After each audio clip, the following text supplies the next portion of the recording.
Gusto kong magbigay ng mensahe sa lahat ng ating mga kababayan kahapon, nung isang araw, ngayon, na patuloy na nagpapakita ng kanilang suporta sa ating dating Pangulo. Nakikita po natin yung kanilang mga peace rallies doon sa Pilipinas at sa iba't ibang lugar sa mundo. So, nagpapasalamat tayo na merong nagdadasal, marami ang nagdadasal, napakahalaga. Pangalawa, nagpapakita ng suporta at nagpapakita ng suporta at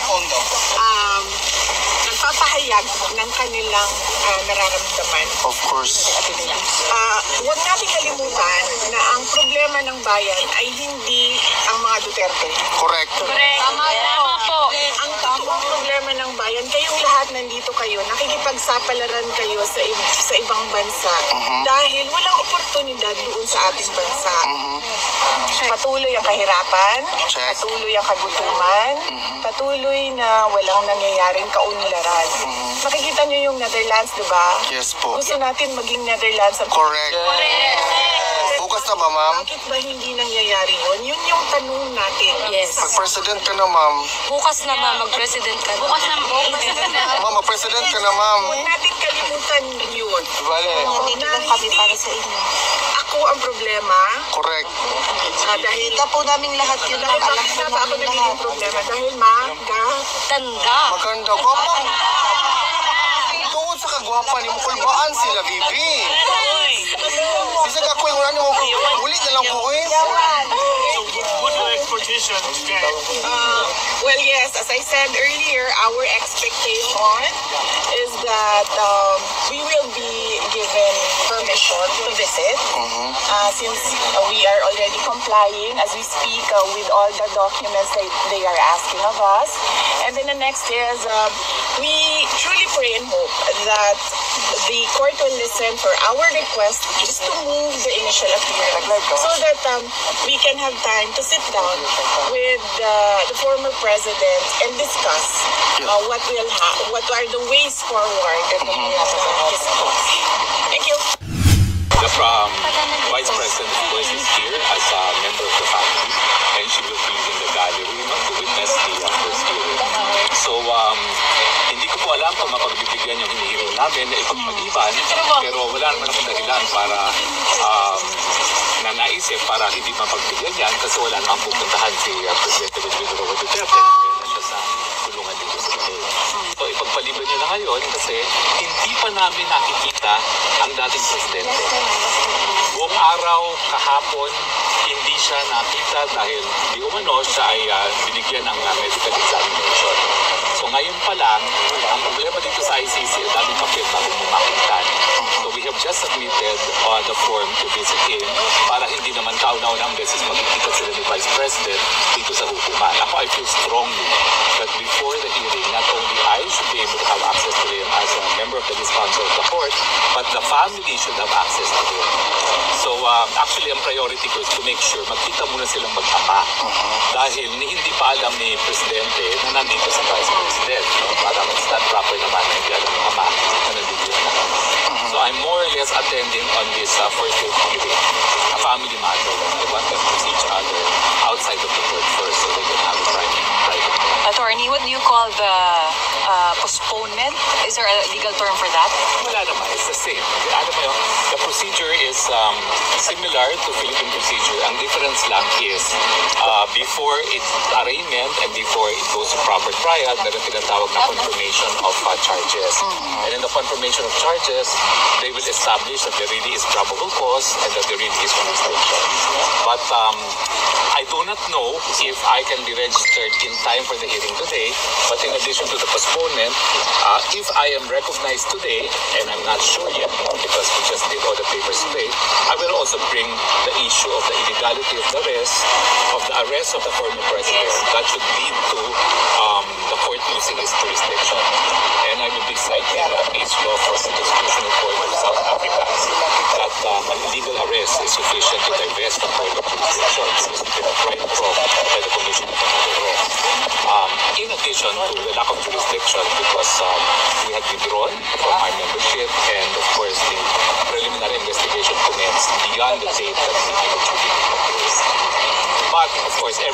changes on if I will be recognized today.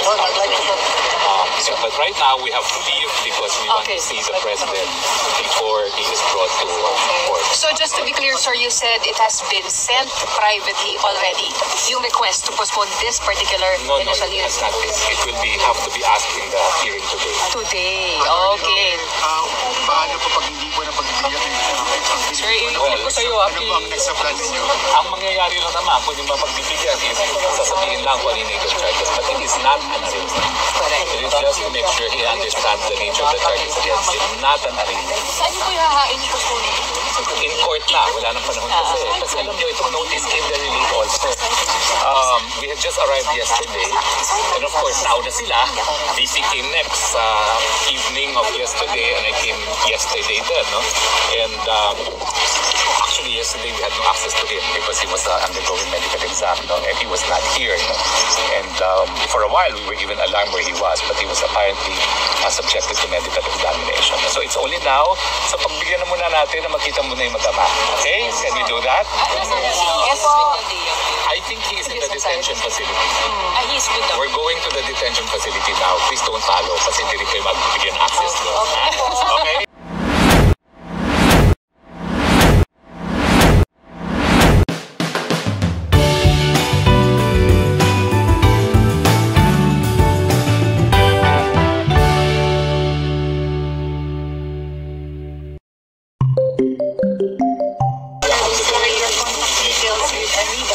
Guys, any statement lang?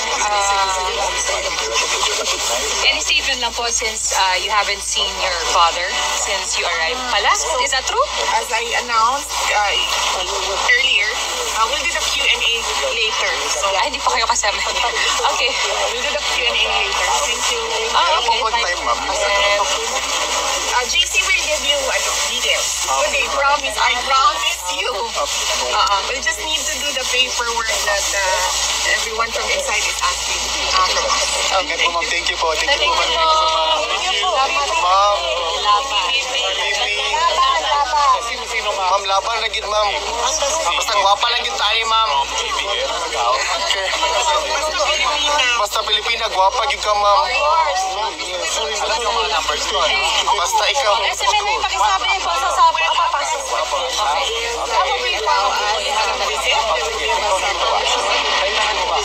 Will do. Hindi naman nagpalit ng number. Let's do WhatsApp kasi my birthday masyadong maganda dito eh. WhatsApp talaga. Okay. SMNI! Basta, ma'am, mag-ampog yung minag. I-move na gid. Gwapa biyak ka. Of course. Yes, ma'am. As mga paginan. Correct. Marami sa mga Pilipino, mga lalaki. Gwapo niya po ni ma'am. I can assure you, pagkabuo ang atong visitor. Correct. The Bisaya beauty is known globally exceptional, outstanding. Correct, ma'am. Ngani ko kagwapa din ako magawas, uy. VP, salamat. VP, shoutout sa mga taga-Butuan kay Idol kay kanila. Sambuanga po, madam. Naamin din. Gusto ko magbigay ng mensahe sa lahat ng ating mga kababayan kahapon, nung isang araw, ngayon, na patuloy na nagpapakita ng kanilang suporta sa ating dating Pangulo. Nakikita po natin yung kanilang mga peace rallies doon sa Pilipinas at sa iba't ibang lugar sa buong mundo. Nagpapasalamat tayo na merong nagdadasal, marami ang nagdadasal, pangalawa, nagpapakita ng suporta at nagpapakita ng suporta at nagpapahayag ng kanilang nararamdaman. Of course. Huwag natin kalimutan na ang problema ng bayan ay hindi ang mga Duterte. Correct. Tama po. Ang totoong problema ng bayan, kayong lahat nandito kayo, nakikipagsapalaran kayo sa ibang bansa dahil walang oportunidad doon sa ating bansa. Patuloy ang kahirapan, Check. patuloy ang kagutuman, patuloy na walang nangyayaring kaunlaran. Nakikita niyo yung Netherlands, di ba? Yes po. Gusto natin maging Netherlands ang Correct. Bukas na ba, ma'am? Bakit ba hindi nangyayari yun? Yun yung tanong natin. Yes. Pag president ka na, ma'am. Bukas na ba mag-president ka? Bukas na. Ma'am, mag-president ka na, ma'am. Huwag natin kalimutan yun. Vale. Kami para sa inyo. Ako ang problema. Correct. Dahil Kita po namin lahat yun. dahil Alam bakit po na ba ako namin nagiging lahat. problema? Dahil Ganda. Maganda. Gwapa. Tungod sa kagwapa ni mo, kulbaan sila, VP. Bisa ka ko yung ano mo, uli na lang ko eh. well, yes, as I said earlier, our expectation is that we will be given permission to visit since we are already complying as we speak with all the documents that they are asking of us. And then the next is we truly pray and hope that the court will listen for our request just to move the initial appearance so that we can have time to sit down with the former president and discuss what are the ways forward in his case. Thank you. Ma'am, salamat. Shout out din sa mga taga-Butuan, ma'am. Taga-Butuan, ma'am. Love kay ka na mo, Mindanao. One Mindanao. Bisaya ra ni ma'am. Kasi sikreto nga nung gwapa, magyud kay ka, ma'am. Pwede ra pa niyo mo dito magon. Prayers na yun. Bibi, nako ihatag sa imuha. Oo. Tugnaw, ma'am. No, maayo. Ano niyo po ka nang naging ako ang gigamit mo. Kay para mabunawan ang panuhot. Yes. Naman kayo sa long panasot. Kami haplas dito kung kinahanglan nimo. Okay, perfect. Ako po ang amiga gikan na London ang iyahain taong gidala kay Efficas and Oil lang. Ora dili ako ang matabang sa imo. Wala ko hantod ka na sa amin. Welcome ka sa balay, ma'am. Okay, ready ka. Yes, may problema. Pagkain. May problema. Mga Hazel's Kusina rira. Kato ang pagtapos ng March 23. Yes, ma'am. Kalimot ko. Sunday na. Kasi oras, ma'am. Nani oras, ma'am? So, Saturday pa lang man, laban na mo ha. Yes, correct. Correct. Halag layo. Wala ko'y balita pa kay, pero ginapaan din ako siya para makauli ko sa Pilipinas. Oh. So, gani. Ma'am, kumusta na po kayo? Nakapagpahinga na po kayo? Katulad ka, ma'am? Jet lag pa ka, ma'am? Kamusta? Okay lang ako, wala. Para nimo, ma'am, irrelevant na trabaho. Tumakas Para sa imo. Para kang former president sa imong papa, of course. Galing ninyo, wala nang may trabaho. Mangita na pong lain, ma'am. Bahala na. Wala pa. Paniguraduho na amoy trabaho pag uli ninyo. Yes, ma'am. Ang inyong mga pamilya sa Pilipinas. Yes, ma'am. Sa inyong Correct, ma'am. mga anak. Once in a lifetime ra yun. Umangkon. Mga breadwinner, ba mo tanan? Yes, ma'am. Relax sa mi karon, ma'am, basta ikaw. Wala pa, ma'am. Kape mi sandwich dito, ma'am. Oh. Sandwich kami galing Paris. Ang sandwich kay tubok adlaw, biya tagini. Correct. So, panigurado ninyo. Thank you, ma'am. Pwede mag-energy. Wala pa po yung from Lord. Pwede ka bigay sa'yo from Paris? Salamat, ma'am. Yeah. Grabe ka. Sabihay, 16 hours, 8 hours. 8 hours, ma'am. 8 hours.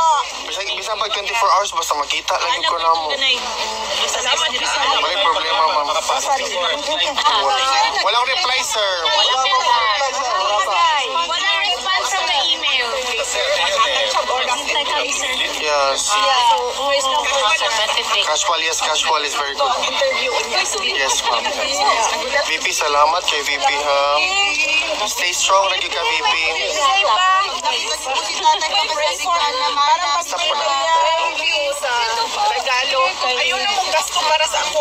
It's okay. Kahambol sa tong VP, uy. Hello. Maganda na, mabait ka. VP, ayaw may kalimtihan pag presidente na Yeah, ka. let's go. Right. Kanang iampo na to sa Ginoo ang mga kada-adlaw We always. sa Yeah. Ampo, di ka na mo-perming. Dadali ko na si VP Kim. Magiging first is President Vice ngayon, ha? President. Yes, kasi mo, Papa, VP. Dire rami, dire rami. Love you ka na mo. Thank you, attorney. Ano lang. Broadcasted na po yan. Done na po. Tapos, paano kayo post? Post na po yun automatic. Yes, save lang po. Thank you, attorney. See you later, dito lang tayo. One news, ikaw ba yan? Ako yan. Ikaw nag-live. Alvin and Tourism po ako, sir. Kuha ako number. Isa pa na ako, eh. Yan, to, lyrics, no?